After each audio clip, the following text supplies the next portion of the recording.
迎收睇今日嘅中文電視台。本真，你知道6月19日，即係聽日，係乜嘢特別嘅日子啊？我知道係端午節啊。冇錯，講起端午節，除咗有假期，你仲會諗到咩啊？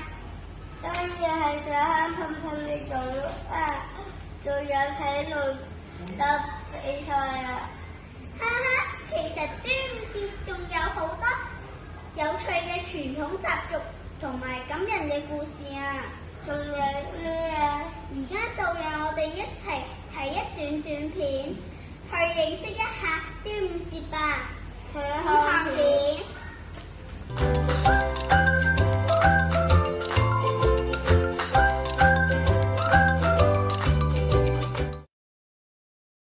大家好嘛！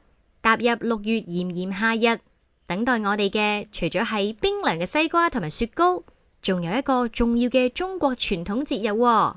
冇錯啦，就係農曆5月5日端午節啦。端午節嘅起源係點嘅呢？點解我哋要食粽、掛艾草同埋賽龍舟呢？一齊嚟聽下以下嘅故事啦。端午節，作者艾德拿，繪者吳家雄。喺故事開始之前，大家可以撳畫面右下角嘅訂閱或者 subscribe 去訂閱我哋 Story Corner 嘅頻道。記住要撳埋隔籬嘅小鈴鐺喎，當有新故事發佈嘅時候，就會第一時間收到通知㗎喇。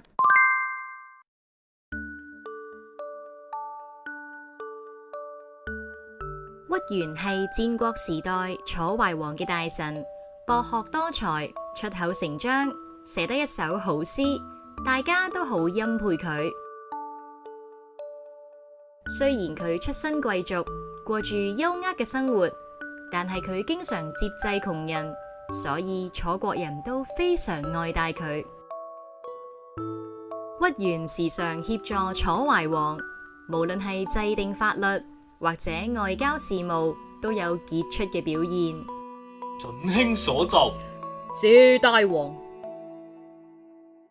呢個時候，有個強大嘅秦國想要統一天下，經常攻打其他國家。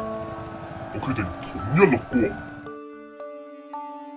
國。屈原希望楚懷王聯合齊國抵抗秦國，偏偏楚懷王唔聽勸告，反而同秦國結盟合作。屈原服侍楚懷王同楚傾王2位國君，2次遭遇小人嘅陷害，被流放到偏僻嘅地方。有時候佢寫詩歌嚟抒發憂國憂民嘅心情。有一年，秦國攻破咗楚國嘅都城，屈原難過咁喺農曆5月5日抱住大石投入汨羅江，結束咗生命。楚國嘅百姓紛紛跑到汨羅江，大家都好擔心魚蝦會咬屈原嘅身體，於是用竹筒裝米飯掉落江水，等魚蝦食飽，唔會咬屈原嘅身體。喂，快攞啲米飯過嚟啊！飛掉落去啊！嚟緊！好大人啊！亦都有人攞紅黃酒倒入江水，試圖灌醉汨羅江嘅魚蝦蛟龍，希望佢哋唔好傷害屈原。逐漸咁喺農曆5月5日，有咗食竹筒飯、飲紅黃酒嘅習俗，後人用呢種方法嚟紀念屈原。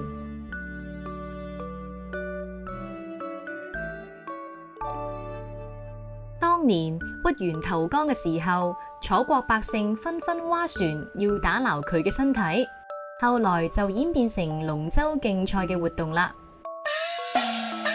5月5端午，開心賽龍舟，鼓手咚啊咚，舵手叫啊叫，兩掌努力划，激起大水花，鏢手往前衝，拼命搶奪鏢。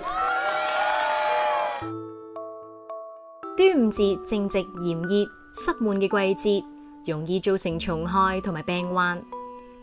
艾草係一種草藥，插喺門前可以驅蟲。菖蒲葉形狀好似劍咁，插喺門前，象徵可以斬妖辟邪。以前人們喺端午節飲紅黃酒驅邪，而家我哋知道紅黃酒飲多咗對身體反而唔好。為咗保存良好嘅習俗，而家改成咗喺孩童嘅額頭上畫一個三畫黃字，保佑佢哋平安無事。到我啦！我要畫黃字，我要畫黃字。好，逐個嚟。竹筒飯投入汨羅江容易散開，後來人們改用竹葉包飯，形成端午節食粽嘅習慣啦。打開層層嘅竹葉，飄住濃濃嘅香味，食住媽媽包嘅粽，有甜蜜嘅家鄉味。每年端午賞屈原，粒粒糯米傳成香，一口一口接住食，食完之後滿口飄香。喺端午節嘅時候，大家佩戴裝有艾草、紅黃香料嘅香包，可以除菌驅蚊，神清氣爽。做香包係以前婦女表現手藝嘅好時機。花鳥香包就整俾女孩子，祝福佢哋聰明秀麗。老虎香包就整俾男孩子，祝福佢哋勇敢機靈。喺端午節正午時分，人們相信飲用午時水可以驅除百病，亦都可以放入香茅、艾草一齊沐浴，有健身嘅效果。長輩話俾我哋聽，喺端午節正午嘅時候，如果能夠將雞蛋立起嚟，全年都會好運連連嘅。將雞蛋嘅尖端先朝上，慢慢咁，雞蛋就可以立起嚟嘅啦。因為屈原係詩人，後人為咗紀念佢，就會喺端午節呢一日鼓勵大家寫詩、讀詩。古人作詩讀詩樂，樂在口中和心頭，全家大小一起來，共度端午詠詩樂。好啦，故事就嚟到呢度，我哋一齊玩一個輕鬆有趣嘅端午節遊戲啊！小明就話啦，我中意食豆沙粽。小玲就話，外婆用紅線綁住豆沙粽。呢度有60個粽，請你哋數一數，小明可以食到幾多個豆沙粽呢？